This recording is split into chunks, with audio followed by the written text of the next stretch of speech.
Mes parents ont annulé mon anniversaire pour accorder la priorité au rendez-vous de ma sœur. Ils ne s'attendaient pas à ce que j'annule quelque chose de plus important, le paiement de leur prêt hypothécaire. J'ai tout annulé. Les mots m'ont frappé comme une gifle. Nous annulons ta fête d'anniversaire, Samantha. Madison a un rendez-vous avec le fils du maire ce soir, et nous devons nous concentrer sur ça à la place. Ma mère se tenait dans notre cuisine, très sérieuse, comme si reporter la célébration de mon 25e anniversaire était aussi banal que de changer les plans du dîner. Derrière elle, ma sœur cadette, Madison, souriait en ajustant sa robe de créateur, celle que j'avais inconsciemment aidé à payer. Ce que mes parents ignoraient, c'est que je couvrais leurs paiements hypothécaires depuis 18 mois. Ce qu'ils allaient découvrir, c'est que certaines décisions ont des conséquences qu'ils n'avaient jamais prévues. J'adorerais savoir de quelle partie du globe vous regardez. Et si cette histoire vous parle, assurez-vous de vous abonner. La vidéo de demain est à ne absolument pas manquer. Le matin du 15 septembre a commencé comme n'importe quel autre samedi dans la maison Henderson. Je m'étais levé tôt dans ma chambre d'enfance, la même chambre où je vivais depuis mon retour à la maison il y a 2 ans pour aider ma famille à traverser ce que mes parents appelaient des difficultés financières temporaires. L'ironie ne m'avait pas échappé qu'à 25 ans, je vivais chez mes parents tout en étant simultanément la principale source de revenus d'une famille qui semblait m'oublier la plupart du temps. Je suis descendu les escaliers de notre maison coloniale à Westfield, Connecticut, m'attendant à trouver le chaos habituel du matin d'anniversaire. Enfant, mes parents avaient toujours rendu les anniversaires spéciaux.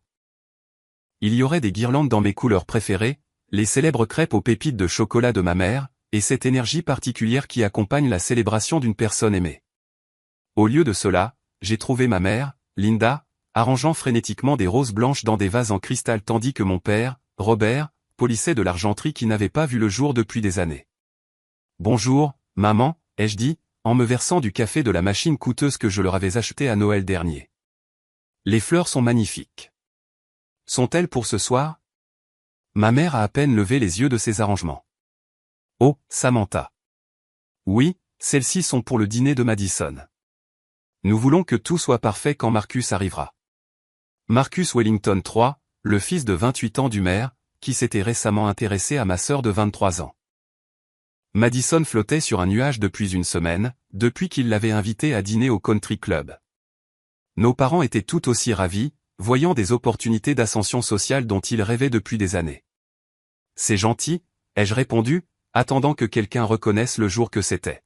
« Alors, à quelle heure puis-je m'attendre à ce que tout le monde vienne pour ma fête ce soir ?» La question est restée suspendue dans l'air comme de la fumée. Les mains de ma mère se sont arrêtées sur les roses. Mon père a levé les yeux du plateau de service en argent. Il le lustrait à la perfection. Dans l'embrasure menant à la salle à manger, Madison est apparue, déjà vêtue d'une robe Chanel de couleur crème qui coûtait plus que le loyer mensuel de la plupart des gens. « À ce sujet, ma chérie », a commencé ma mère, sa voix adoptant ce ton particulier qu'elle utilisait lorsqu'elle s'apprêtait à me décevoir, mais voulait adoucir le coup. « Nous avons réfléchi, et nous pensons qu'il serait préférable de reporter ta célébration. » J'ai posé ma tasse de café doucement, le bruit du céramique faisant un léger clic contre le comptoir en granit. « Reporter ?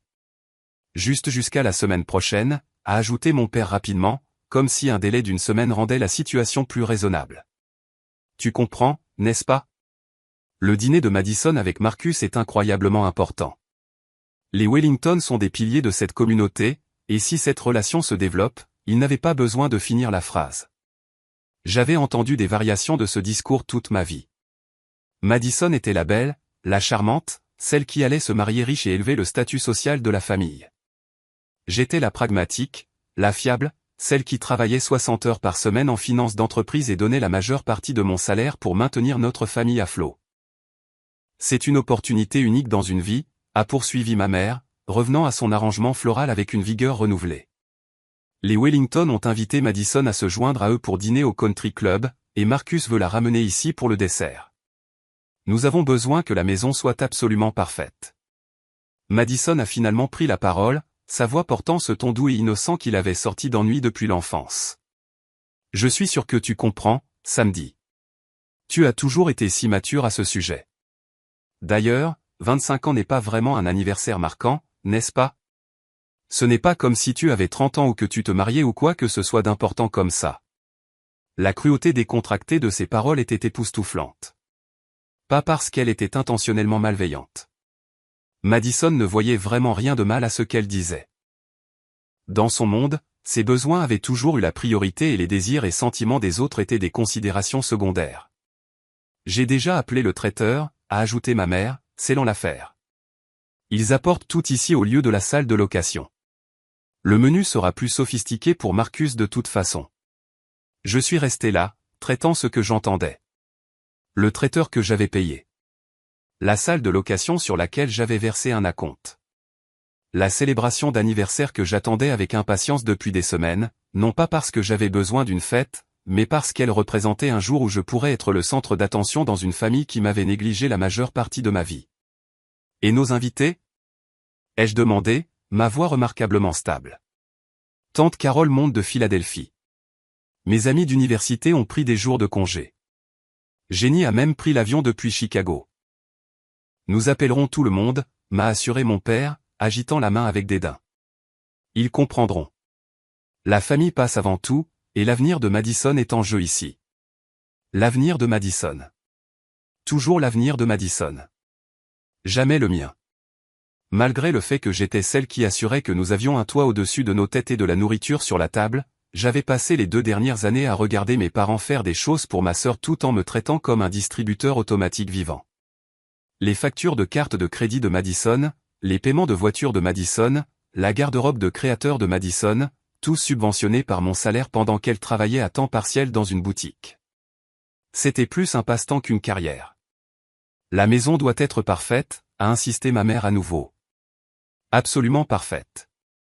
Les Wellington ont des normes si élevées et les premières impressions comptent tellement. Madison, ma chérie, tu devrais aller te faire coiffer. Je t'ai pris rendez-vous dans ce salon du centre-ville. Le salon qui facturait $300 pour une coupe et un brushing. Le salon qui serait payé avec l'argent que je virais sur leur compte chaque mois. J'ai regardé ma famille orchestrer la destruction de mon anniversaire avec le même enthousiasme qu'ils avaient autrefois mis à le planifier. L'efficacité était remarquable. En 10 minutes, ils avaient démantelé des semaines de préparation et réorganisé leurs priorités sans réfléchir à l'impact que cela pourrait avoir sur moi. Je dois passer quelques appels, ai-je dit finalement. Oh, bien, a répondu ma mère, le soulagement évident dans sa voix. Je savais que tu serais compréhensive à ce sujet. Tu le es toujours. Peux-tu t'occuper d'appeler les invités ? J'ai besoin de me concentrer sur la préparation de tout ici. J'ai hoché la tête et suis retourné à ma chambre, fermant la porte derrière moi. Mais je n'avais pas l'intention d'appeler mes invités pour annuler. Au lieu de cela, je me suis assise à mon bureau et j'ai ouvert mon ordinateur portable, me connectant au système bancaire en ligne que j'utilisais pour gérer non seulement mes finances, mais aussi celles de ma famille. Pendant 18 mois, j'avais effectué leurs paiements hypothécaires, $3200 chaque mois, virés de mon compte au leur parce que le petit cabinet d'expertise comptable de mon père ne générait pas suffisamment de revenus, et le travail à temps partiel de ma mère à la bibliothèque locale couvrait à peine les courses. Ils étaient venus me voir en larmes, m'expliquant comment ils pourraient perdre la maison qui appartenait à notre famille depuis 15 ans. J'étais intervenu sans hésitation, comme je le faisais toujours. J'avais réorganisé ma propre vie, emménagé chez eux pour économiser sur le loyer, et j'étais tranquillement devenu l'épine dorsale financière d'une famille qui semblait m'oublier dès que quelque chose de plus intéressant se présentait. Mais en regardant le prochain transfert automatique prévu pour demain, le 16 septembre, une autre clarté s'est installée en moi. Ils voulaient annuler mon anniversaire pour le rendez-vous de Madison. Ils pensaient que mes sentiments étaient moins importants que d'impressionner le fils du maire. J'ai cliqué sur les paramètres de transfert et j'ai mis en pause le paiement automatique. Ensuite, j'ai ouvert une nouvelle fenêtre de navigateur et j'ai recherché des appartements dans le centre-ville de Hartford. Il était temps d'apporter des changements dans la maison Henderson. Des changements qui aideraient ma famille à comprendre la vraie valeur des priorités. Mon téléphone a vibré avec un SMS de mon amie Jenny. J'ai hâte de ce soir. Je viens d'atterrir à Bradley. Dois-je aller directement chez toi ? J'ai souri en tapant ma réponse. Changement de plan. Je viens te chercher dans 1 heure. Nous allons avoir une célébration très différente. En bas, j'entendais ma mère donner des instructions à mon père sur la façon de placer les meubles pour un impact maximal. Quand Marcus arriverait, il mettrait en scène notre maison comme un décor de théâtre, créant une illusion d'élégance sans effort qui n'était possible que grâce à l'argent que je contribuais chaque mois. Mais ce soir, ils obtiendraient exactement ce qu'ils avaient prévu, une soirée parfaite, entièrement axée sur Madison. Et demain, ils commenceront à comprendre ce qui se passe lorsqu'ils prennent pour acquis la personne qui soutenait leur monde. J'ai fermé mon ordinateur portable et j'ai commencé à faire une valise. Après tout, j'avais des visites d'appartements à programmer. J'ai récupéré Jenny à l'aéroport international de Bradley dans ma fiable Honda Civic, la même voiture que je conduisais depuis 6 ans, tandis que Madison se promenait dans la BMW décapotable que nos parents avaient réussi à louer pour son 21e anniversaire. Jenny m'a serré dans ses bras dès qu'elle a franchi la porte des arrivées, ses cheveux roux vifs captant la lumière du soleil de l'après-midi qui filtrait à travers les fenêtres du terminal. « Joyeux anniversaire, magicienne de la finance », s'est-elle exclamée, utilisant le surnom. Elle m'avait donné à l'université quand j'avais aidé la moitié de notre dortoir à créer des budgets et à éviter les dettes de cartes de crédit. Je t'ai apporté quelque chose d'incroyable de Chicago, ce chocolateur de boutique qui vient d'ouvrir à Lincoln Park. Alors que nous roulions vers Hartford, je me suis retrouvé à raconter toute l'histoire à Jenny, pas seulement sur l'annulation de mon anniversaire ce matin, mais sur tout ce qui avait conduit à ce moment. Elle a écouté avec une attention si concentrée qu'elle m'a rappelé pourquoi nous étions restés proches malgré la vie dans des villes différentes. « Attends » a-t-elle interrompu alors que nous nous engagions sur l'I-91. « Tu paies leur hypothèque depuis combien de temps ?»« 18 mois, ai-je confirmé, naviguant autour d'un camion qui roulait lentement. « Depuis que papa a eu des difficultés avec son entreprise et que maman a réduit ses heures à la bibliothèque pour aider Madison avec sa carrière de mannequin. » Jenny a reniflé. « Carrière de mannequin ?» La fille qui a fait une seule séance photo pour une chaîne de grands magasins régionales. Beaucoup d'amour et d'efforts ont été consacrés à donner vie à cette histoire. Si vous l'appréciez, nous serions très reconnaissants si vous vous abonniez à notre chaîne. Retournons là où nous en étions. L'absurdité de la situation m'a frappé à nouveau. Madison avait fait exactement une séance photo professionnelle pour une chaîne de vêtements régionale, gagnant peut-être $800 au total. Mais d'une manière ou d'une autre, cela avait suffi à mes parents pour justifier sa réduction de son emploi du temps à la boutique pour poursuivre des opportunités dans l'industrie. Pendant ce temps, je travaillais 60 heures par semaine chez Hartwell & Associates, l'un des principaux cabinets de conseil financier du Connecticut, me forgeant une réputation d'analyste de référence pour la restructuration d'entreprises complexes. « Parle-moi de ton travail », a dit Jenny alors que nous sortions vers le centre-ville de Hartford. « La dernière fois que j'ai entendu, tu n'étais qu'une associée. » J'ai ressenti une petite montée de fierté. Je suis devenu analyste principal l'année dernière. Je suis la plus jeune personne du cabinet à gérer des portefeuilles clients majeurs indépendamment. Ma spécialité est de sauver des entreprises de la faillite, de restructurer la dette, de renégocier les termes, de trouver des actifs cachés. Ironiquement, je suis apparemment meilleur à sauver la vie financière des autres qu'à protéger la mienne. Ce que je n'ai pas dit à Jenny, ce que je n'avais dit à personne, c'est que j'avais discrètement développé ma propre pratique de conseil en parallèle. 3 soirs par semaine et la plupart des week-ends, je travaillais avec de petites entreprises et des particuliers qui ne pouvaient pas payer les tarifs premium de Hartwell. Le bouche-à-oreille s'était répandu régulièrement. J'avais développé une réputation de pouvoir démêler les situations financières les plus compliquées avec créativité et discrétion. La pratique parallèle était née de la frustration face à ma situation familiale. Regarder mes parents prendre des décisions financières de plus en plus mauvaises tout en comptant sur mon revenu m'avait appris combien de personnes luttaient avec la gestion de l'argent en raison de décisions émotionnelles plutôt que d'ignorance mathématique. J'ai trouvé une satisfaction authentique à aider les gens à comprendre leurs options et à reprendre le contrôle de leur vie financière. Alors, tu es essentiellement une super-héroïne financière, a observé Jenny alors que nous nous engagions dans le parking du Marriott du centre-ville, où j'avais réservé une chambre. Et ta famille n'en a aucune idée. C'était là le nœud du problème. Mes parents me voyaient comme leur fille fiable et stable qui serait toujours là pour nettoyer les dégâts. Ils n'avaient aucune idée de ma réputation professionnelle, de mon réseau de contacts grandissant, ou du fait que j'avais soigneusement construit une bouée de sauvetage pour moi-même tout en les soutenant. Ils n'avaient certainement aucune idée que je documentais chaque transaction financière depuis 2 ans, chaque paiement hypothécaire, chaque facture de carte de crédit que j'avais couverte, chaque dépense d'urgence qui m'était retombée dessus. En tant que professionnel de la finance, je comprenais l'importance de tenir des registres détaillés. En tant que leur fille, j'avais fait confiance au fait que cette documentation ne serait jamais nécessaire. Nous avons pris nos chambres à l'hôtel et nous nous sommes assises dans l'élégant bar du hall où Jenny a insisté pour commander du champagne malgré mes protestations. Tu vas me raconter toute l'histoire, a-t-elle déclaré, levant son verre. Commence par le début. Quand es-tu devenu le distributeur automatique de la famille? L'histoire remontait plus loin que les paiements hypothécaires.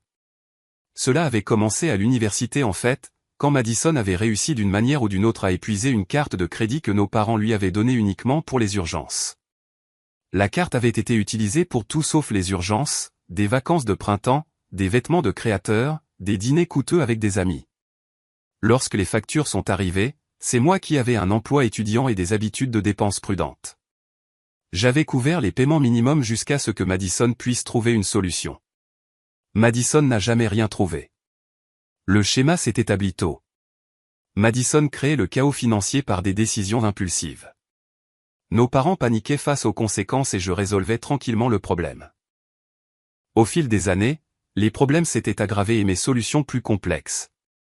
La situation hypothécaire a commencé lorsque papa a perdu son plus gros client, ai-je expliqué à Jenny. Henderson Accounting Service gérait la comptabilité de cette entreprise de fabrication de taille moyenne depuis 12 ans. L'entreprise a été vendue à une plus grande société qui a apporté son propre cabinet de comptabilité. Papa a perdu environ 40% de ses revenus du jour au lendemain. C'est dur, a reconnu Jenny. Mais ne pouvait-il pas trouver d'autres clients? J'ai siroté mon champagne, goûtant l'amère ironie avec les bulles. Il aurait pu s'il avait été prêt à s'adapter, mais papa fait des affaires de la même manière depuis 20 ans. Il ne comprend pas le marketing numérique. Il n'a jamais construit de présence en ligne, et il refuse d'apprendre de nouveaux logiciels. Ses clients restants sont tous de petites entreprises locales qui génèrent à peine suffisamment de revenus pour couvrir le loyer de son bureau. Le vrai problème était que mon père avait toujours été plus intéressé par le maintien de l'apparence du succès que par la construction d'une entreprise durable. Il conduisait une Cadillac louée qu'il ne pouvait pas se permettre, maintenait un bureau dans un immeuble coûteux pour impressionner les clients, et dépensait de l'argent pour des abonnements au country club et des galas de charité qui étaient censés générer des opportunités de réseautage mais ne semblaient jamais produire d'affaires réelles. « Et ta mère » a demandé Jenny. Maman a toujours été l'instigatrice, ai-je dit, finissant mon champagne et faisant signe pour une autre tournée. Elle travaillait à temps plein quand Madison et moi étions plus jeunes. Mais une fois que nous étions au lycée, elle a décidé qu'elle voulait poursuivre sa passion pour la littérature. Elle a trouvé un emploi à temps partiel à la bibliothèque, qui couvre à peine les courses, et passe la plupart de son temps dans des clubs de lecture et des organisations bénévoles. Le travail bénévole était important pour ma mère, et je ne lui reprochais pas le désir de contribuer à la communauté. Mais elle avait aussi développé des goûts coûteux au fil des ans. Elle insistait pour tout bio, faisait ses courses dans des boutiques plutôt que dans des chaînes d'épicerie régulières, et avait une faiblesse pour la décoration intérieure qu'elle justifiait comme un investissement dans la valeur de notre propriété. Donc, essentiellement, a résumé Jenny, vos parents vivent au-dessus de leurs moyens depuis des années, et quand la réalité les a rattrapés, ils se sont tournés vers vous au lieu de faire de véritables changements. Exactement. Et je l'ai permis parce que je pensais que c'était temporaire. Je pensais qu'ils utiliseraient la marge de manœuvre que je leur fournissais pour prendre des décisions intelligentes et se remettre sur pied. Au lieu de cela, ils avaient utilisé mon soutien financier comme une permission pour continuer leur style de vie insoutenable. Pire encore, ils avaient étendu ce style de vie à Madison, qui avait appris à voir l'argent comme quelque chose qui apparaissait magiquement quand on en avait besoin plutôt que comme quelque chose qui devait être gagné par le travail et une planification minutieuse. Parlez-moi du rendez-vous de Madison ce soir. Jenny a dit, qu'est-ce qui est si spécial à propos de ce Marcus? J'ai ri, mais il n'y avait aucune gaieté dans mon rire. Marcus Wellington III. Son père est le maire. Sa famille possède la moitié de l'immobilier commercial à Westfield, et son fonds fiduciaire vaut probablement plus que ce que je gagnerai de toute ma carrière. Madison l'a rencontré lors d'une certaine vente aux enchères de charité le mois dernier. Laisse-moi deviner, a dit Jenny. Tes parents voient des signes de dollars. Ils voient l'ascension sociale. Maman fantasme sur Madison épousant un membre de la famille Wellington dès le deuxième rendez-vous. Ils s'imaginent lors d'événements de country club, de galas de charité, de dîners politiques. Tous les cercles dans lesquels ils ont toujours voulu évoluer, mais qu'ils n'ont jamais pu se permettre d'accéder. L'ironie cruelle était que mes parents n'avaient aucune idée que j'évoluais déjà dans ces cercles professionnellement. Mon travail chez Hartwell m'avait mis en contact avec certaines des familles les plus riches et les plus influentes du Connecticut. J'avais restructuré les finances de personnes qui faisaient passer les Wellington pour des classes moyennes. Mais parce que mes interactions étaient professionnelles plutôt que sociales, parce que je portais des tailleurs conservateurs plutôt que des robes de créateurs, mes parents ne pouvaient pas voir le niveau de succès que j'avais atteint. Alors ce soir, ai-je continué, il déroule le tapis rouge pour la visite de Marcus. Fleurs fraîches, belle vaisselle, probablement un menu qui coûte plus que ce que la plupart des gens dépensent en courses en un mois. Tout est conçu pour impressionner un jeune homme qui ne remarquera probablement même pas les détails sur lesquels ils obsèdent. Jenny secoua la tête. Et ils ont annulé ton anniversaire pour ce spectacle. Ils ont annulé mon anniversaire, ai-je accepté. Mais ils n'ont aucune idée de ce qu'ils ont annulé avec. J'ai sorti mon téléphone et j'ai montré à Jenny l'email que j'avais reçu cet après-midi d'un client potentiel, une start-up technologique en difficulté qui avait besoin d'aide pour restructurer sa dette avant sa prochaine levée de fonds. Les honoraires de consultation seuls couvriraient 3 mois de paiements hypothécaires de mes parents. Je prévoyais d'accepter cette réunion lundi, ai-je dit, mais maintenant je pense que je vais la programmer pour demain. Après tout, j'ai soudainement une soirée de libre. Jenny a souri. J'adore ça quand tu as ce regard dans les yeux. Qu'est-ce que tu prévois exactement? J'ai levé mon verre de champagne et j'ai trinqué. Je prévois de donner à ma famille exactement ce qu'ils ont demandé, une soirée parfaite axée entièrement sur l'avenir de Madison. Mais je prévois aussi de leur montrer ce qui se passe quand ils prennent pour acquis leur fondation. Par les fenêtres de l'hôtel, le soleil de fin d'après-midi projetait de longues ombres sur les rues du centre-ville de Hartford. Dans quelques heures, ma famille accueillerait leur impressionnant dîner pour Marcus Wellington III en utilisant l'argent que j'avais fourni et les ressources que j'avais rendues possibles. Demain, ils commenceront à comprendre la différence entre fondation et façade. Le premier signe que quelque chose n'allait pas fondamentalement avec les priorités de ma famille était survenu 6 mois plus tôt, un soir froid de mars, lorsque je suis rentré à la maison après une journée particulièrement éprouvante chez Hartwell & Associates. Je venais de négocier avec succès un accord de restructuration de dette qui avait sauvé une chaîne de restaurants familiale de la faillite, et j'avais hâte de dîner tranquillement et peut-être de rattraper ma lecture. Au lieu de cela, j'ai trouvé Madison dans le salon, entourée de sacs de shopping de Nordstrom, de chaussettes et de plusieurs boutiques dont j'ai reconnu qu'elles étaient bien au-delà de son salaire à temps partiel dans la vente au détail. Elle essayait une paire de boucles d'oreilles en diamant qui attrapaient la lumière de notre lustre en cristal comme de minuscules étoiles. Elles sont magnifiques, avais-je dit, déposant ma mallette près de la porte. Occasion spéciale. Madison avait levé les yeux avec ce sourire éclatant et naïf qui avait charmé tout le monde depuis qu'elle avait 3 ans. Marcus m'a emmené faire du shopping. Eh bien, pas exactement ensemble, mais il a mentionné que j'avais un excellent goût et que je devrais plus me fier à mes instincts. Alors, j'ai décidé de mettre à niveau ma collection de bijoux. Les boucles d'oreilles, j'allais le découvrir plus tard, coûtaient $3200. Madison les avait chargées sur une carte de crédit censée être uniquement pour les urgences. Une carte dont les paiements mensuels étaient couverts sans que je le sache depuis 1 an. Ce soir-là, j'avais fait quelque chose que je n'avais jamais fait auparavant. Je me suis connecté aux comptes financiers de mes parents, des comptes sur lesquels j'étais inscrite en tant qu'utilisatrice autorisée spécifiquement pour pouvoir gérer leurs paiements hypothécaires et leurs dépenses importantes. Ce que j'ai trouvé était une leçon magistrale d'irresponsabilité financière qui allait bien au-delà de tout ce que j'avais imaginé. La carte de crédit d'urgence n'était pas la seule. Madison avait acquis 3 cartes supplémentaires, toutes liées au compte de mes parents, toutes portant des soldes qui totalisaient près de $47 000. Les achats allaient du ridicule à l'absurde. Un sac à main de $1800 pour des événements de réseautage, une escapade de fin de semaine de $2400 à Martha's Vineyard avec des amis, un traitement facial de $900 dans un spa de luxe à Greenwich. Mais les cartes de crédit n'étaient que le début de ce que j'ai découvert lors de mon enquête nocturne. Le compte professionnel de mon père montrait une baisse des revenus qu'il cachait à la famille depuis plus de 2 ans.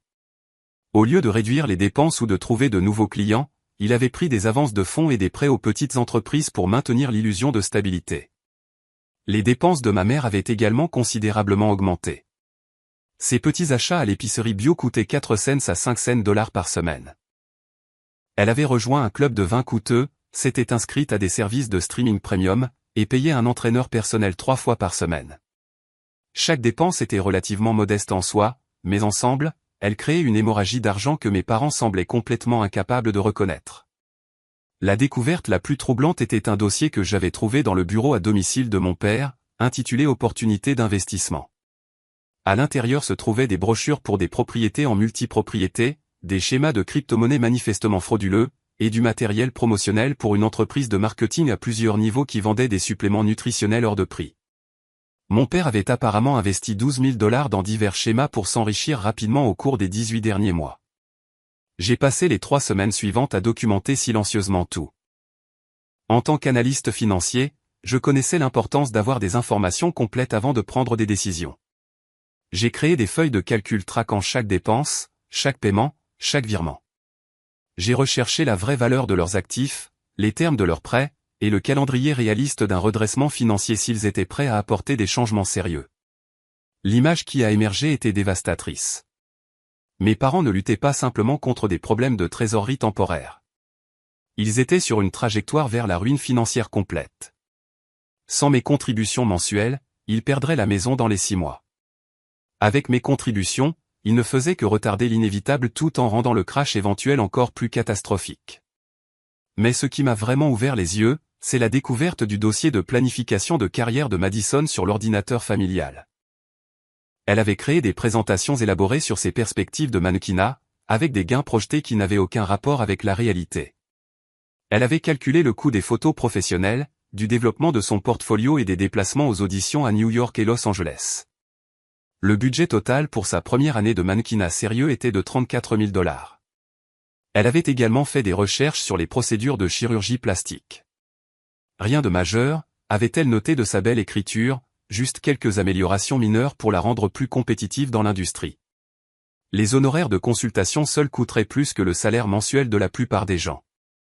Le coup de grâce est venu lorsque j'ai découvert que Madison avait falsifié ma signature sur des documents financiers. Elle avait demandé un prêt personnel en utilisant mon score de crédit et mes informations d'emploi, me listant comme co-emprunteuse sans ma connaissance. La demande de prêt avait été rejetée, heureusement, mais seulement parce que le prêteur avait appelé pour vérifier mon emploi, et j'avais été suffisamment confuse par leurs questions pour enquêter davantage. Lorsque j'ai confronté Madison au sujet de la demande falsifiée, sa réponse a été époustouflante dans sa décontraction. « Je savais que ça ne te dérangerait pas », avait-elle dit, en se limant les ongles tout en étant assise sur son lit entouré de magazines de mode. « Tu aides toujours avec l'argent de toute façon. Je pensais juste que ce serait plus facile que de demander. » Elle ne comprenait vraiment pas pourquoi j'étais contrarié. Dans son esprit, mes ressources étaient des ressources familiales disponibles pour son usage chaque fois qu'elle décidait qu'elle en avait besoin. Le concept que j'avais peut-être mes propres objectifs financiers, mes propres rêves qui nécessitaient de l'argent pour être réalisés ne lui était jamais venu à l'esprit. Cette conversation avait eu lieu en mai. Depuis, je regardais ma famille avec de nouveaux yeux, documentant non seulement leurs décisions financières, mais aussi leurs attitudes et leurs suppositions. J'ai commencé à tenir un journal, enregistrant les commentaires décontractés qui révélaient comment ils me voyaient réellement et mon rôle dans leur vie. Samantha s'en occupera, était la réponse de ma mère à chaque stress financier. Samantha est très douée avec l'argent, disait mon père pour justifier des achats qu'il ne pouvait pas se permettre. Samantha ne s'en soucie pas, déclarait Madison quand elle avait besoin que quelqu'un couvre ses dépenses. Il ne prenait pas seulement mon argent. Il prenait mon autonomie, mon identité, mon droit de faire mes propres choix concernant ma propre vie. Je suis devenu une ressource à gérer plutôt qu'une personne à respecter. Le point de rupture se construisait depuis des mois, mais j'aurais pu continuer à les permettre indéfiniment s'il n'y avait pas eu une conversation que j'ai surprise 2 semaines avant mon anniversaire. Madison parlait au téléphone avec son amie Ashley, discutant de l'intérêt romantique de Marcus Wellington pour elle. Le timing est parfait, avait dit Madison, sa voix portant clairement à travers les murs minces de notre maison. Maman et papa sont tellement désespérés que j'épouse bien qu'ils feront tout pour s'assurer que Marcus soit impressionné. Ils parlent déjà d'annuler la fête d'anniversaire de Samantha si elle entre en conflit avec un rendez-vous. Tu peux imaginer? Comme si quelqu'un se souciait de l'anniversaire de Samantha de toute façon. La réponse d'Ashley était étouffée, mais le rire de Madison était cristallin. Oh, Samantha ne s'en souciera pas. Elle est trop pragmatique pour être contrariée par une fête. De plus, cela pourrait changer le statut social de toute notre famille. Samantha devrait être reconnaissante de contribuer à quelque chose d'aussi important. J'étais resté figé dans le couloir, écoutant ma sœur rejeter mes sentiments et ma valeur avec une telle cruauté décontractée. Mais ce qui a blessé plus que ces mots, c'est la réalisation qu'elle avait probablement raison quant à la volonté de mes parents de sacrifier mon anniversaire pour ces perspectives de rencontre. Ce soir-là, j'ai appelé mon amie d'université Rachel, qui travaillait comme détective privée à Boston. Je lui ai demandé de me recommander quelqu'un localement qui pourrait m'aider à documenter la situation financière de ma famille avec une précision légale. Je n'avais pas l'intention de les poursuivre en justice, mais je voulais des dossiers qui seraient admissibles si la situation dégénérait jamais à ce point.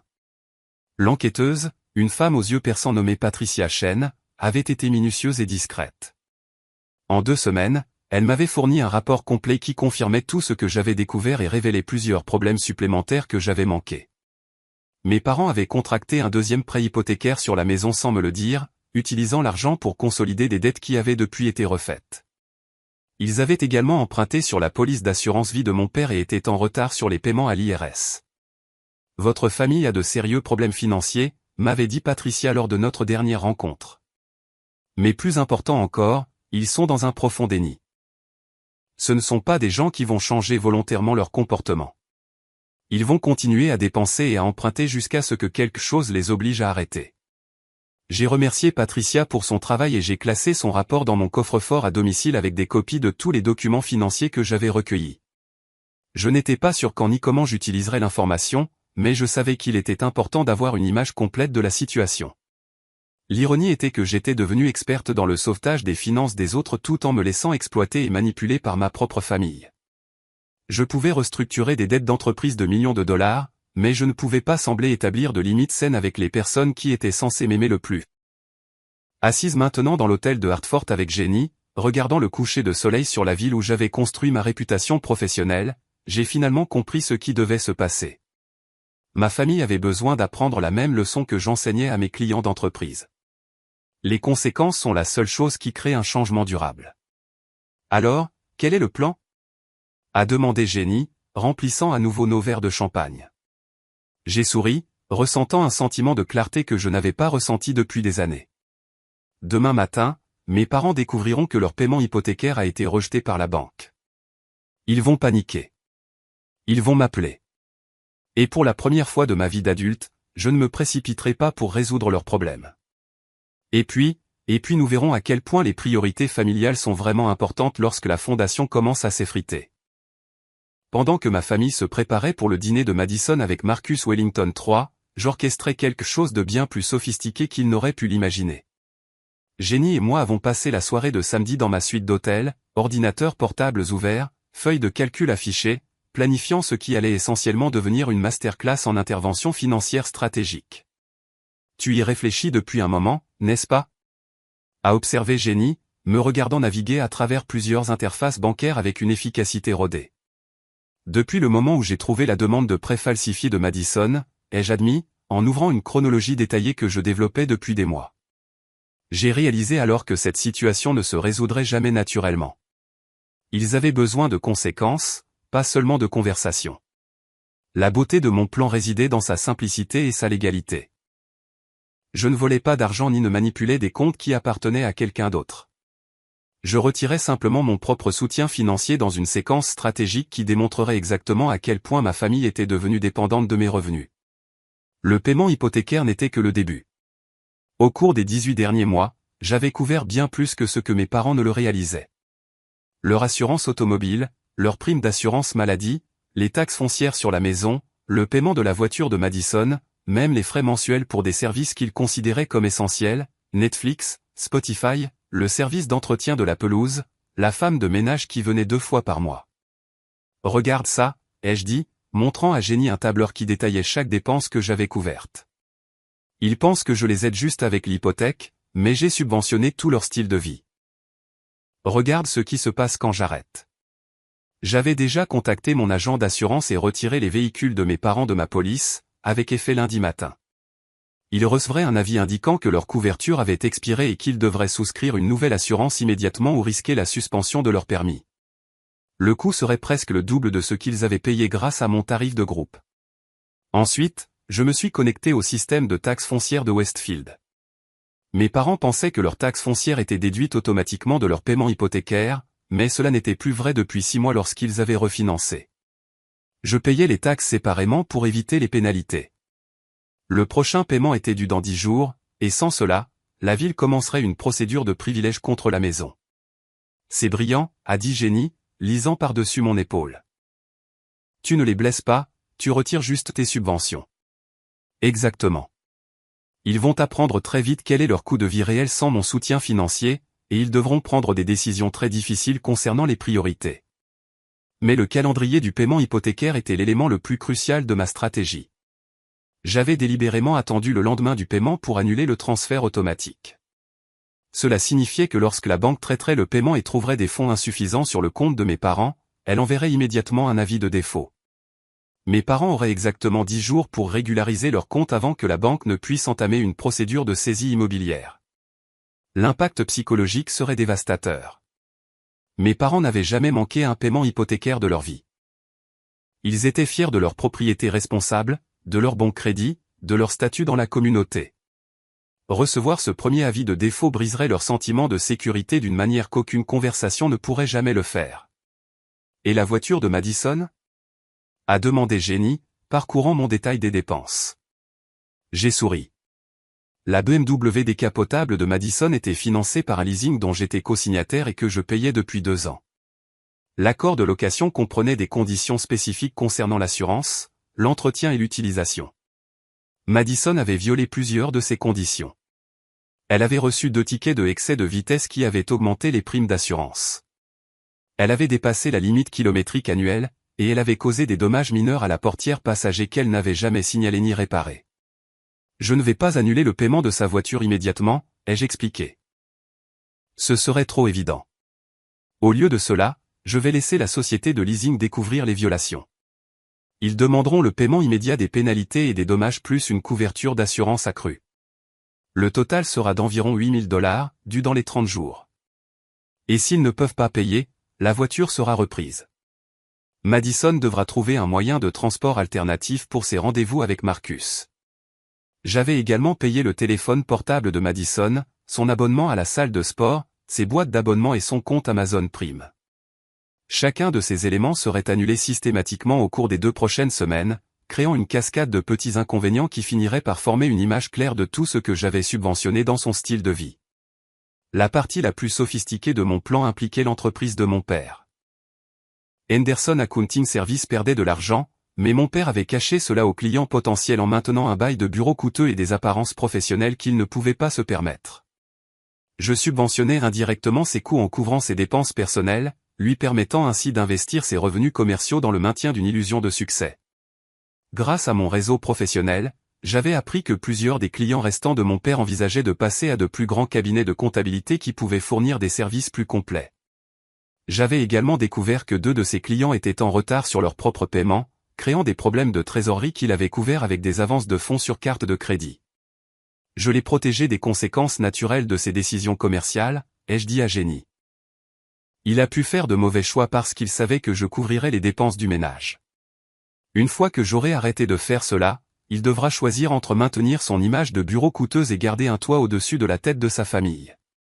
J'avais déjà organisé ma propre stratégie de sortie. Grâce à ma pratique de conseil parallèle, j'avais établi des relations avec plusieurs clients qui me demandaient de prendre en charge des projets plus importants. Un client, une start-up technologique à Hartford, m'avait offert un contrat qui paierait presque autant que mon salaire actuel chez Hartwell & Associates, avec la flexibilité de travailler à distance et de développer ma propre pratique en parallèle. Tu deviens indépendante ? A demandé Jenny quand j'ai expliqué l'offre d'emploi. Je planifie cette transition depuis 6 mois. J'ai assez d'économies pour couvrir mes dépenses pendant 1 an et suffisamment de clients potentiels pour bâtir une pratique durable. J'attendais juste le bon moment pour faire le mouvement. Ce moment était arrivé avec l'annulation de ma fête d'anniversaire. Le rejet symbolique de ma valeur pour la famille m'avait finalement donné la permission de prioriser mon propre avenir sur leurs besoins immédiats. J'avais également été stratégique dans ma recherche d'appartements. Le loft du centre-ville de Hartford que j'avais visité cet après-midi-là était parfait, proche des bureaux de mon nouveau client, assez spacieux pour un bureau à domicile, et disponible immédiatement. Les conditions de location étaient flexibles. Le bâtiment était moderne et sécurisé, et le loyer mensuel était même inférieur à ce que je contribuais aux dépenses du ménage de mes parents. Quand est-ce que tu déménages? A demandé Jenny. Je peux signer le bail demain si je le veux. Le propriétaire a déjà approuvé ma candidature.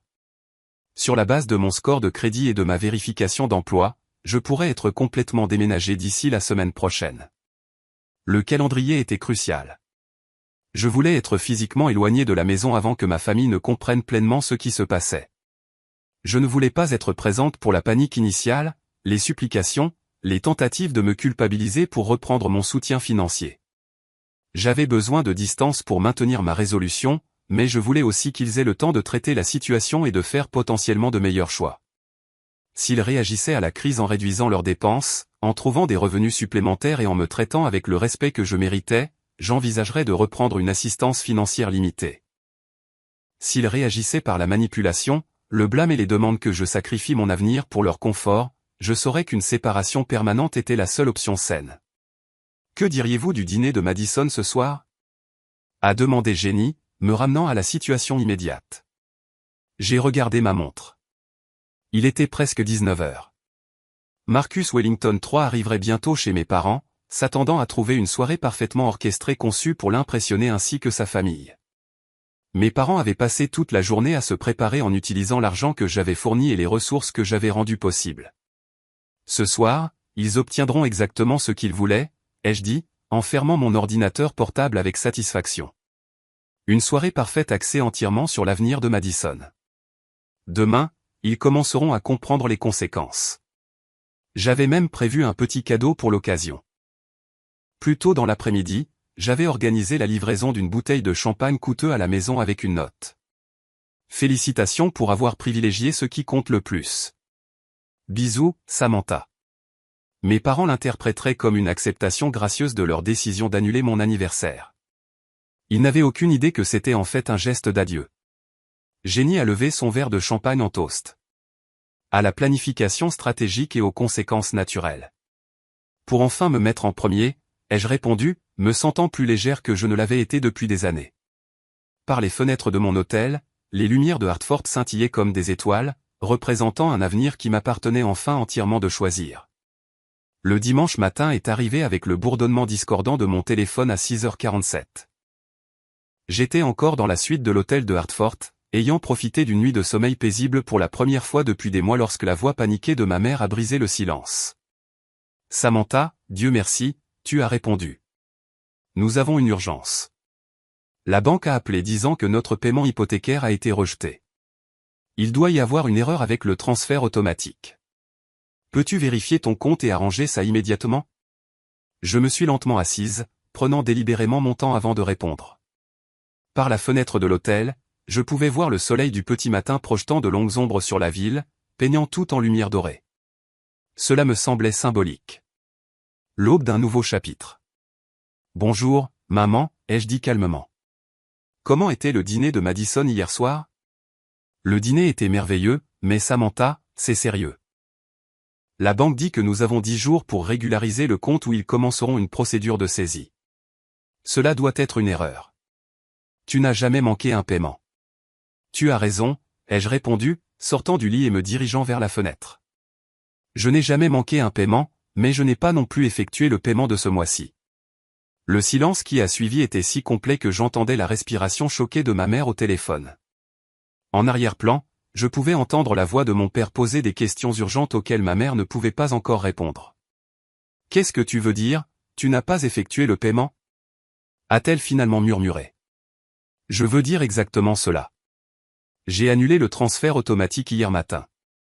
Le paiement qui était censé être traité samedi n'a pas eu lieu parce que j'ai choisi de ne pas le faire. » Mais pourquoi est-ce lié à ton anniversaire? Samantha, je sais que tu étais déçue, mais c'est notre maison. Tu ne peux pas simplement arrêter de payer l'hypothèque parce que tu es contrarié par une fête. Le fait qu'elle ne comprenne toujours pas le problème fondamental était à la fois exaspérant et clarifiant. Il ne s'agissait pas d'une fête d'anniversaire annulée. Il s'agissait d'années à être prises pour acquises, exploitées, et traitées comme une ressource financière plutôt qu'un membre de la famille méritant le respect. Passe papa au téléphone, ai-je dit, et mets-moi en haut-parleur. Nous devons avoir une réunion de famille. J'ai entendu des bruits de bruissement, des pas, puis la voix de mon père tendue par la panique. Samantha, qu'est-ce qui se passe?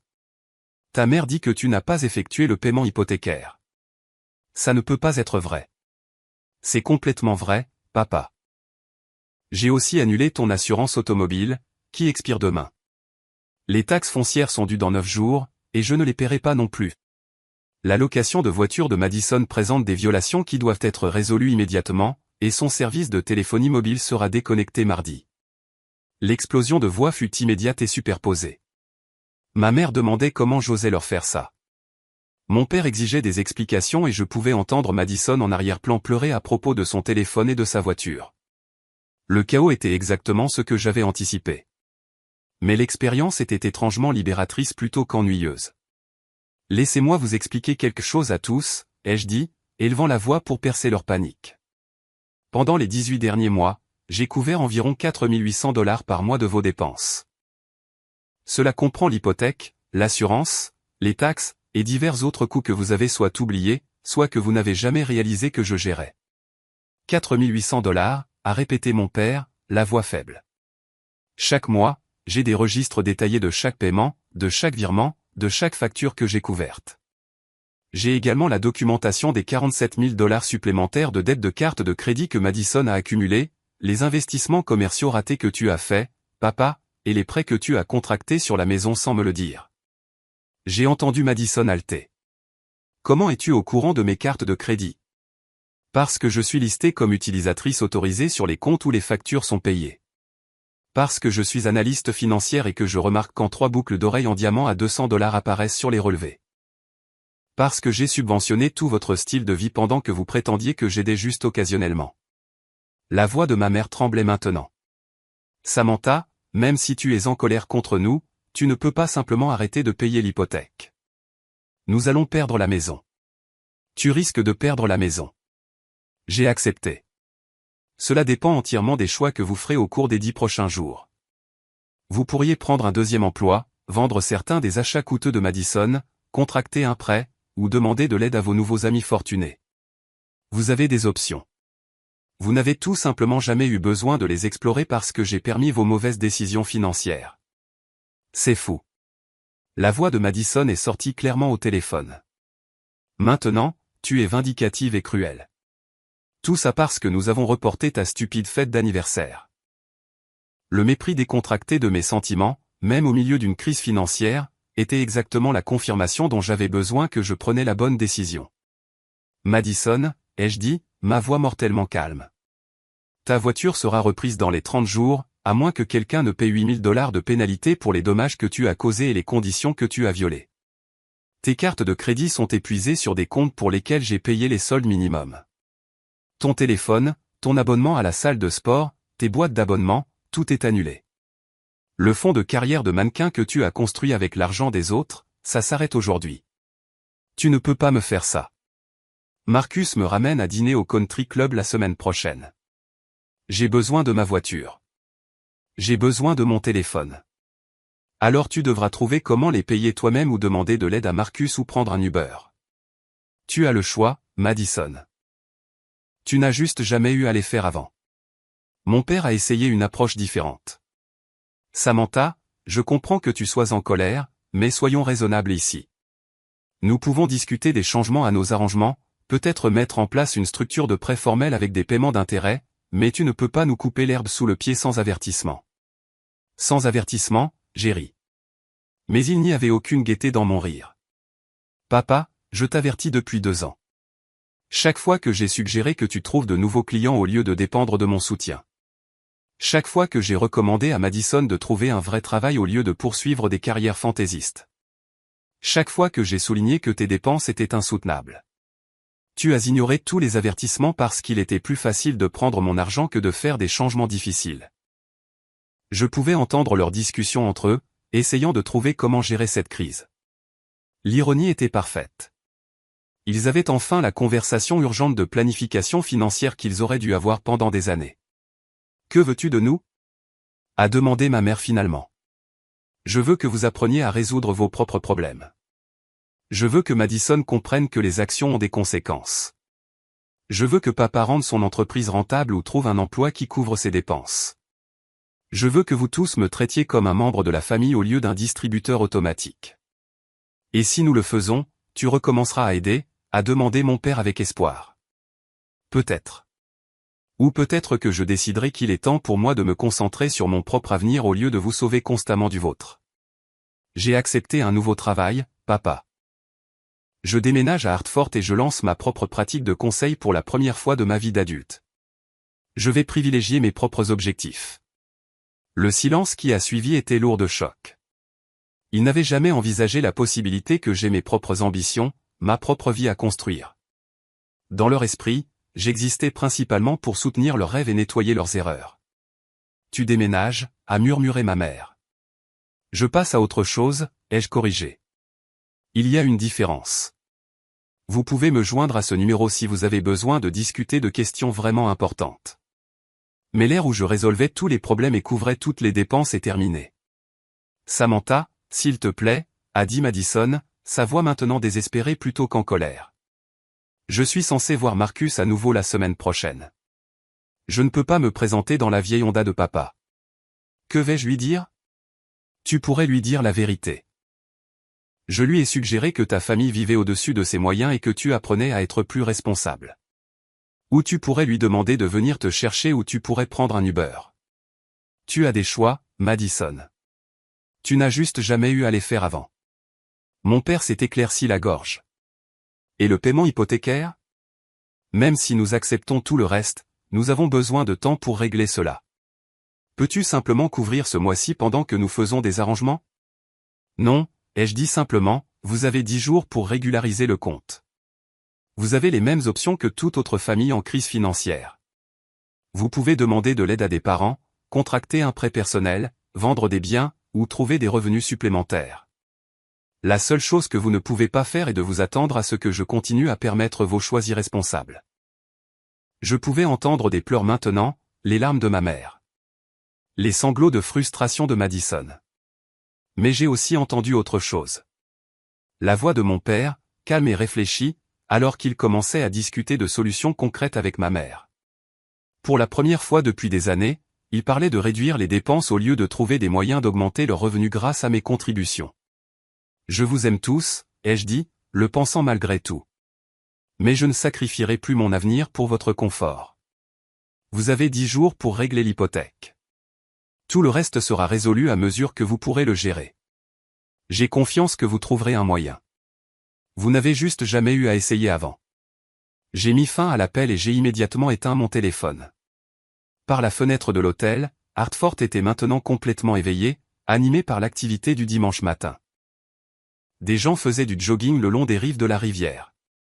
Les familles allaient au brunch. Les couples promenaient leurs chiens dans le quartier historique. Tous vivaient leur propre vie, poursuivant leurs propres objectifs, faisant leurs propres choix sur la façon de dépenser leur temps et leur argent. Pour la première fois depuis des années, j'allais les rejoindre. Jenny est sortie de la chambre déjà habillée et tenant 2 tasses de café du service premium de l'hôtel. Comment ça s'est passé? Exactement comme prévu, ai-je dit, acceptant le café avec gratitude. La panique, le blâme, le désespoir, et un échec complet à comprendre pourquoi j'ai arrêté de les permettre. Des regrets? J'ai réfléchi sérieusement à la question, regardant la ville qui allait devenir ma nouvelle maison. Pas du tout. Pour la première fois de ma vie d'adulte, je me sens libre. Mercredi matin, le monde soigneusement construit de la famille Henderson avait commencé à s'effondrer de manière spectaculaire. J'étais dans mon nouvel appartement de Hartford, entouré de boîtes de déménagement et en train d'installer mon bureau à domicile lorsque la première vague de conséquences s'est abattue sur eux comme un tsunami. Jenny était restée jusqu'à mardi pour m'aider à déménager et nous déballions les ustensiles de cuisine lorsque mon téléphone a commencé à vibrer avec des messages. J'avais rallumé mon téléphone pour gérer les appels professionnels, mais le flot de SMS de ma famille peignait un tableau saisissant de leur situation qui se détériorait rapidement. De ma mère. La compagnie d'assurance a appelé.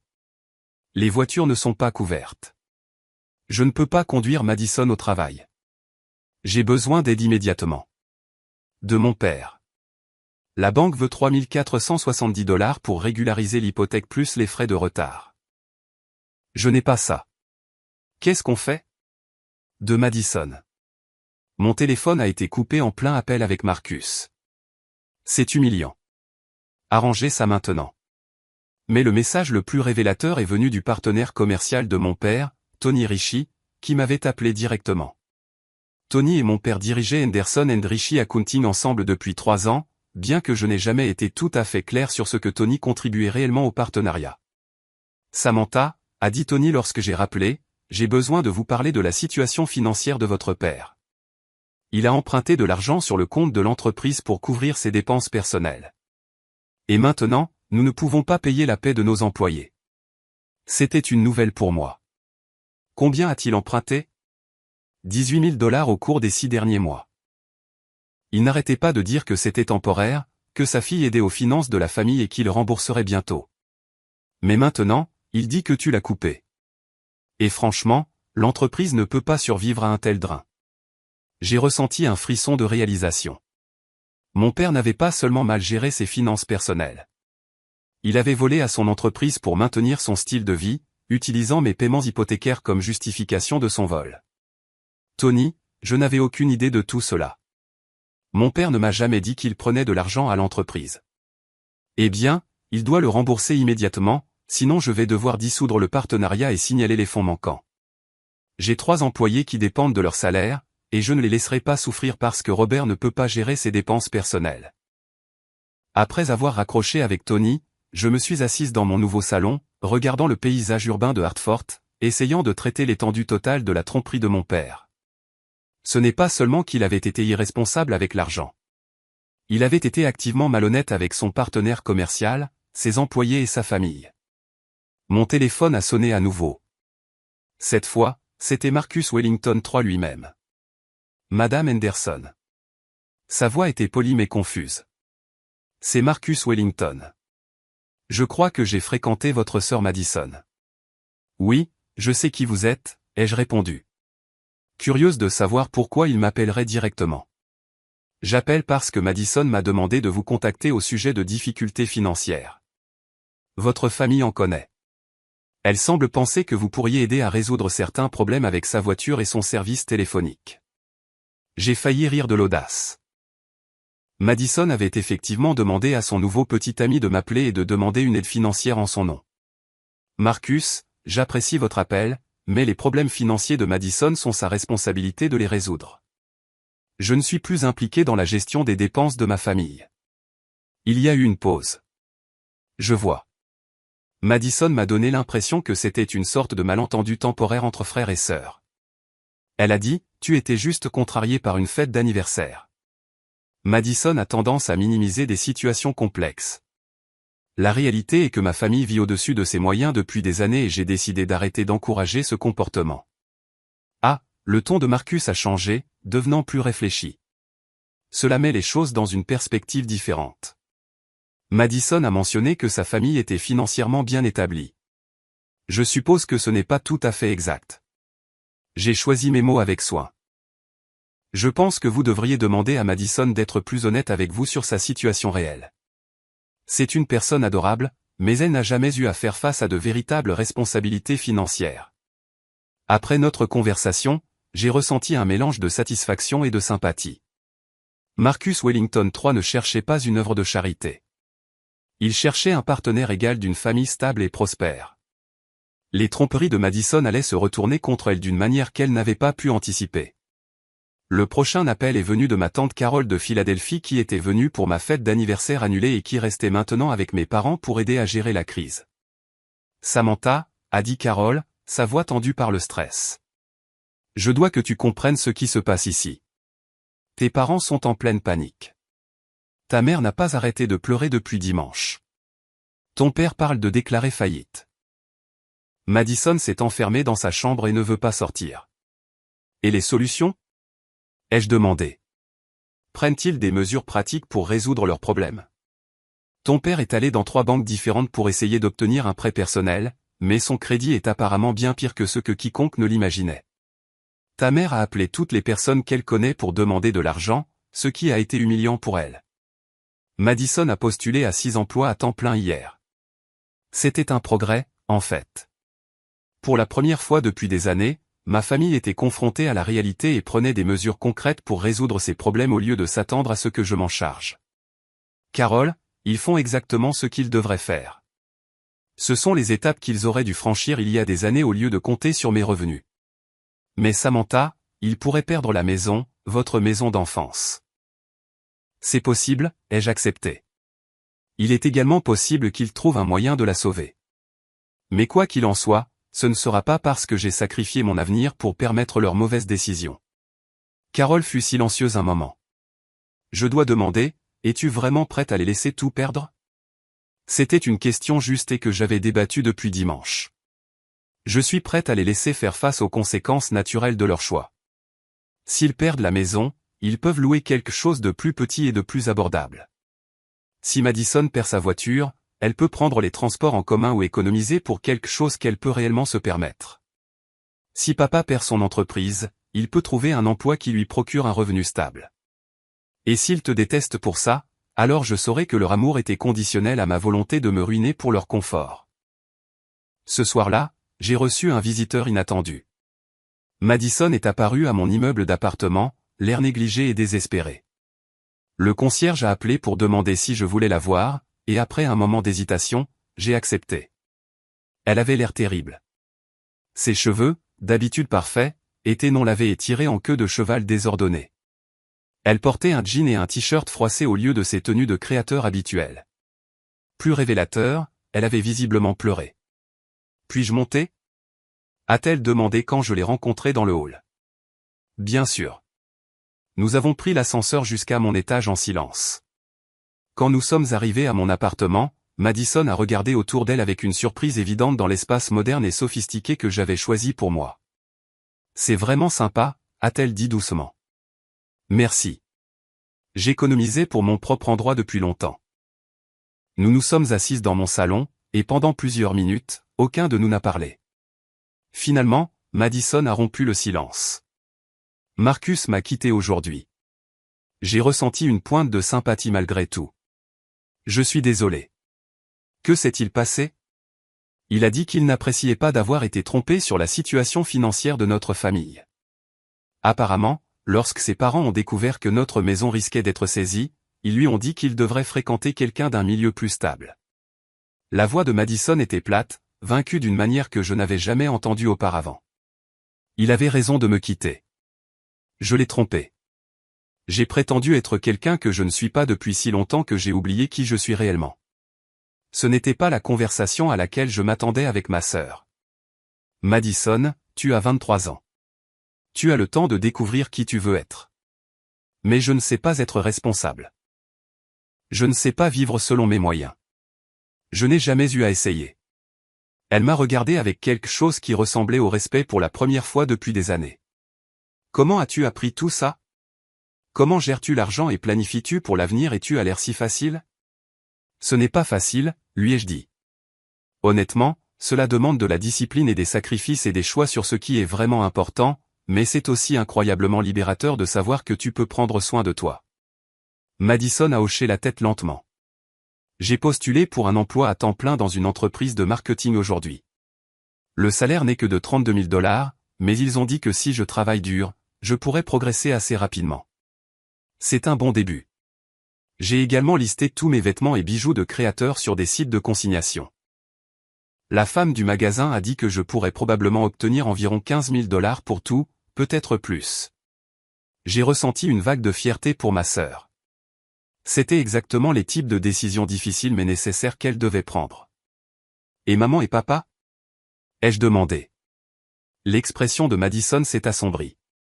Papa a dit à Tony Richie qu'il rembourserait l'argent qu'il a emprunté, mais il n'a aucune idée de comment. Maman parle de vendre ses bijoux et peut-être de trouver un emploi à temps plein pour la première fois depuis 10 ans. Ils sont tous les deux en colère contre toi, mais ils commencent aussi à réaliser à quel point tu faisais pour nous. Tu es en colère contre moi? Madison a sérieusement considéré la question. J'étais. Pendant les premiers jours, je t'ai détesté. Je pensais que tu étais cruelle et vindicative, mais ensuite j'ai commencé à penser à ce que je ressentirais si quelqu'un me traitait comme nous t'avons traité. Elle m'a regardé directement pour la première fois depuis son arrivée. Nous avons été terribles avec toi. Nous avons pris ton argent, ton soutien, ton sacrifice, et nous ne t'avons même jamais dit merci.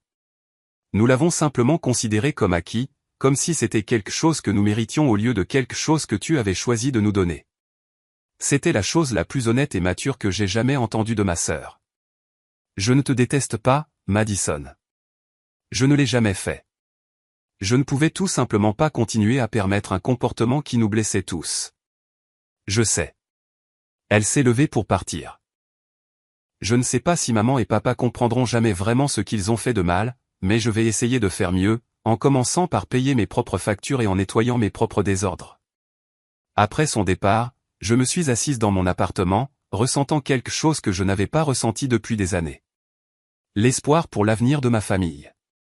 Pas l'avenir que j'avais financé et géré pour eux, mais l'avenir qu'ils pourraient construire pour eux-mêmes s'ils étaient prêts à faire le travail. Par les fenêtres, les lumières de Hartford s'étendaient comme une promesse de possibilité. Pour la première fois depuis que toute cette situation avait commencé, j'ai pensé qu'il pourrait y avoir une chance de guérison authentique. 3 mois plus tard, par un matin de décembre frais, je me préparais pour la grande ouverture de Caldwell Financial Solutions lorsque mon téléphone a sonné. L'identifiant de l'appelant indiquait le numéro de ma mère, mais je l'ai presque méconnu lorsqu'elle a répondu. Samantha, c'est maman. J'espère que je n'interromps rien d'important. Le ton hésitant et respectueux était complètement différent de la panique exigeante que j'avais entendue dans sa voix lors de notre dernière conversation en septembre. Quelque chose de fondamental avait changé dans notre dynamique. Pas du tout, ai-je répondu, posant les documents promotionnels que j'étais en train de réviser pour mon nouvel espace de bureau. Comment ça se passe? Mieux que prévu, en fait. Je voulais appeler et bien il y a des choses que j'ai besoin de te dire. Des choses que j'aurais dû dire il y a des mois. Je me suis installé dans mon fauteuil de bureau, regardant le quartier des affaires de Hartford où j'avais construit ma nouvelle vie. Au cours des 3 mois qui ont suivi le retrait de mon soutien financier, j'avais entendu des nouvelles de ma famille par l'intermédiaire de tante Carole et de Madison, mais c'était la première communication directe de ma mère. Nous avons sauvé la maison, a-t-elle dit d'abord. Il a fallu tout ce que nous avions et nous avons dû faire des changements majeurs, mais nous avons régularisé l'hypothèque avec 2 jours d'avance. Comment avez-vous géré cela? Ton père a vendu sa Cadillac et acheté une Toyota d'occasion. J'ai vendu tous mes bijoux sauf ma bague de mariage et le collier de perles de ma mère. Madison a contribué 12 000 $ en vendant ses vêtements et accessoires. Et elle a marqué, sa voix s'étranglant légèrement. J'ai pris un poste à temps plein au système de bibliothèque régionale. Je suis maintenant responsable de leur programme d'alphabétisation des adultes. J'ai ressenti une vague de fierté sincère. Maman, c'est merveilleux. Tu as toujours aimé ce travail. Je l'aime. Et le salaire est bien meilleur que ce que j'espérais. Entre mon revenu et l'argent que ton père gagne en fin de son entreprise, nous pouvons réellement couvrir nos dépenses sans elle s'est interrompue. Sans mon aide. Oui. Et Samantha, j'ai besoin que tu saches à quel point j'ai honte qu'il ait fallu te perdre pour que nous réalisions ce que nous faisions. Nous ne prenions pas seulement ton argent. Nous prenions ta vie, tes rêves, ton avenir. Nous te traitions comme une ressource au lieu de notre fille. C'étaient les excuses que j'attendais d'entendre depuis des années. Mais maintenant qu'elles étaient venues, je me suis retrouvé plus concentré sur les changements qu'elles décrivaient que sur ma propre vindication. Et l'entreprise de papa? Ça se passe vraiment bien. Perdre le partenariat avec Tony a été dévastateur au début, mais cela a forcé ton père à restructurer complètement son mode de fonctionnement. Il a déménagé dans un bureau plus petit, a commencé à utiliser des logiciels de comptabilité modernes, et a commencé à offrir des services virtuels à des clients en dehors de Westfield. Son chiffre d'affaires a en fait augmenté de 30%. C'était vraiment surprenant. Il s'est adapté aux services numériques. Ma mère a ri et j'ai pu entendre une joie réelle dans ce rire. Madison lui a appris. Elle travaille comme coordinatrice marketing à temps partiel tout en terminant son diplôme en administration des affaires. Savais-tu qu'elle s'était inscrite à des cours du soir au collège communautaire?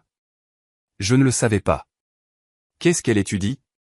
Administration des affaires avec un accent sur le marketing numérique.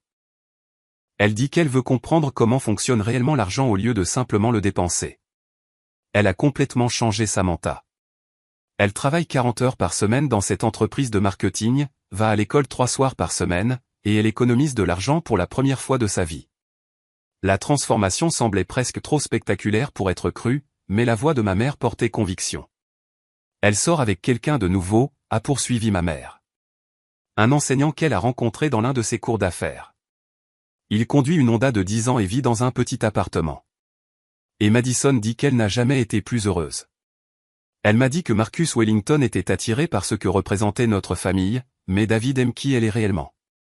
Nous avons parlé encore 20 minutes, et avec chaque nouvelle, j'ai senti des couches d'anciens ressentiments commencer à se dissoudre. Ma famille n'avait pas seulement survécu à la crise financière que j'avais créée. Ils l'avaient utilisée comme une opportunité pour construire quelque chose de plus authentique et de plus durable. Il y a une dernière chose, a dit ma mère alors que notre conversation commençait à se terminer. Nous aimerions t'inviter au dîner de Noël. Pas parce que nous avons besoin de quelque chose de toi, mais parce que tu nous manques. Parce que tu es notre fille et que nous t'aimons. Et parce que nous voulons te montrer les personnes que nous sommes devenues. J'aimerais ça, ai-je dit. Le pensant complètement. Après avoir raccroché, je me suis assise dans mon bureau, pensant au chemin qui nous avait tous menés à ce point. La confrontation dramatique qui avait commencé par une fête d'anniversaire annulée avait forcé toute ma famille à faire face à des vérités fondamentales sur la responsabilité, le respect et les relations authentiques. Ma propre transformation avait été tout aussi profonde. Caldwell Financial Solutions était passé d'une pratique parallèle à un cabinet de conseil florissant avec 12 clients réguliers et une liste d'attente pour de nouveaux rendez-vous. Je me spécialisais dans l'aide aux personnes naviguant dans les transitions financières, les divorces, les changements de carrière, les crises familiales et les entreprises entrepreneuriales. Ma réputation de combiner expertise technique et intelligence émotionnelle s'était répandue dans la communauté d'affaires du Connecticut. Plus important encore, j'avais appris à établir des limites et à prioriser mes propres besoins sans culpabilité. L'appartement de Hartford était devenu une maison où je me sentais véritablement à l'aise et en sécurité. J'avais rejoint un club de randonnée, pris des cours de poterie, et commencé à sortir avec un autre consultant financier que j'avais rencontré lors d'une conférence professionnelle. Pour la première fois de ma vie d'adulte, je vivais pour moi-même tout en conservant la capacité d'aider les autres quand je le choisissais. L'ironie n'a pas échappé à mon attention, la crise de ma famille a finalement bénéficié à toutes les personnes impliquées. Mes parents avaient découvert des forces et des capacités qu'ils ne savaient pas posséder. Madison avait appris à valoriser les relations authentiques plutôt que la performance sociale. Mon père avait modernisé son entreprise et trouvé un nouveau succès. Ma mère était retournée à un travail significatif qui utilisait son éducation et ses passions. Et j'avais finalement revendiqué l'indépendance et le respect que je cherchais inconsciemment depuis des années. Le matin de Noël, j'ai conduit à Westfield pour la première fois depuis mon départ. La maison semblait plus petite, mais aussi plus chaleureuse et plus accueillante. Il n'y avait pas de décoration coûteuse ou d'expositions élaborées, juste des touches simples et réfléchies qui reflétaient la nouvelle appréciation de ma famille pour ce qu'ils pouvaient réellement s'offrir. Madison a ouvert la porte et je l'ai presque pas reconnue. Elle avait l'air en bonne santé et confiante d'une manière qui n'avait rien à voir avec des vêtements de créateur ou un maquillage parfait. Elle portait un jean et un pull. Ses cheveux étaient en queue de cheval simple. Et elle souriait sincèrement. « Samantha » s'est-elle exclamée, me serrant dans ses bras. « J'ai hâte que tu rencontres David. Il est dans la cuisine avec papa en train de préparer la dinde. Prévenez-moi, ils sont tous les deux de très mauvais cuisiniers, mais ils s'amusent tellement à essayer. » La scène dans la cuisine était exactement comme Madison l'avait décrite. Mon père et un jeune homme à l'air sympathique, âgé d'une vingtaine d'années, tentaient de coordonner un repas de fête avec ce type d'incompétence enthousiaste qui vient d'un effort sincère plutôt que de l'attente que quelqu'un d'autre s'occupe des parties difficiles. Samantha, m'a appelé mon père, s'essuyant les mains sur un tablier qui disait « le moins bon cuisinier du monde ». Clairement un cadeau qui reflétait sa nouvelle auto-évaluation plus réaliste. Viens régler un argument. David dit qu'on devrait arroser la dinde toutes les 30 minutes. Mais la recette dit toutes les heures. Toutes les 30 minutes, ai-je dit, acceptant une étreinte de mon père qui me semblait différente de toutes les étreintes que nous avions partagées ces dernières années. Il y avait du respect en elle. De la gratitude sans désespoir et une affection sincère qui n'était pas compliquée par une obligation financière. Le dîner était imparfait et délicieux. La dinde était un peu sèche, la purée de pommes de terre grumeleuse, et la casserole de haricots verts était manifestement tirée d'une recette que ma mère avait trouvée en ligne ce matin-là. Mais la conversation était riche en histoires sur les nouvelles entreprises de ma famille, les défis qu'ils avaient surmontés et les projets d'un avenir qu'ils construisaient ensemble. David s'est avéré réfléchi et drôle, avec cette confiance tranquille qui vient du fait de savoir exactement qui l'on est et d'être à l'aise avec cette identité. Lui et Madison s'adoraient clairement, mais leur relation était basée sur le respect mutuel et des valeurs partagées plutôt que sur l'ambition sociale ou la commodité financière. Madison me dit que tu es celle qui a finalement appris à ta famille la responsabilité, a dit David pendant le dessert. Cela a dû être une décision difficile. C'était nécessaire, ai-je répondu. Mais je n'ai jamais imaginé que cela mènerait à des changements aussi positifs pour tout le monde. Parfois, les gens ont besoin d'une crise pour découvrir ce dont ils sont vraiment capables, a dit ma mère doucement. Nous l'avons certainement fait. Alors que la soirée touchait à sa fin, mon père m'a prise à part pour une conversation privée. Samantha, je dois dire quelque chose qui est en retard depuis longtemps. Ce que je t'ai fait, prendre ton argent, ton soutien, ton sacrifice pour acquis, c'était mal. Pas seulement financièrement irresponsable, mais moralement mal. Tu méritais mieux de notre part. Et je suis désolé qu'il ait fallu te perdre pour que je comprenne cela. Merci de le dire, papa. Je veux aussi que tu saches que nous ne te demanderons plus jamais d'argent. Non pas par fierté ou par entêtement, mais parce que nous avons appris qu'en dépendre de toi nous empêchait de devenir les personnes que nous devions être. Il m'a tendu une enveloppe. C'est notre premier paiement pour te rembourser ce que nous te devons. Ce n'est pas grand-chose, seulement $500, mais nous nous engageons à rembourser chaque dollar que tu as dépensé pour nous soutenir avec intérêt. J'ai regardé le chèque, ressentant des émotions que je ne pouvais pas identifier. Papa, tu n'as pas à le faire. Oui, nous le devons. Il m'a interrompu fermement. Absolument. Pas parce que tu as besoin de l'argent, mais parce que nous devons rectifier cela. Parce que les dettes doivent être remboursées et parce que notre relation avec toi doit être basée sur le respect mutuel, pas sur l'obligation financière. Quand je suis parti ce soir-là, j'ai emporté avec moi quelque chose que je ne m'attendais pas à trouver. Un espoir sincère pour l'avenir de ma famille et une affection réelle pour les personnes qu'elles étaient devenues. 6 mois plus tard, j'ai reçu une autre enveloppe de mes parents. Celle-ci contenait non seulement leur paiement mensuel pour la dette qu'ils remboursaient, mais aussi une invitation d'anniversaire. Pas pour Madison cette fois, mais pour moi.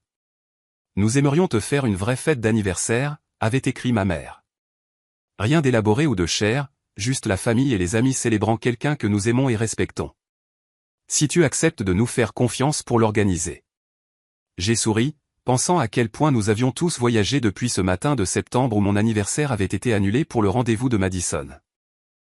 La femme qui avait orchestré une intervention aussi dramatique me semblait être une personne différente maintenant.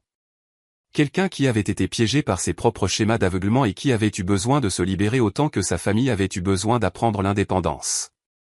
En regardant en arrière, je pouvais voir que l'annulation de leur paiement hypothécaire n'avait pas du tout été une vengeance. Cela avait été le plus beau cadeau que j'aurais pu faire à ma famille, l'opportunité de découvrir leurs propres forces, leurs capacités et leur bonheur authentique.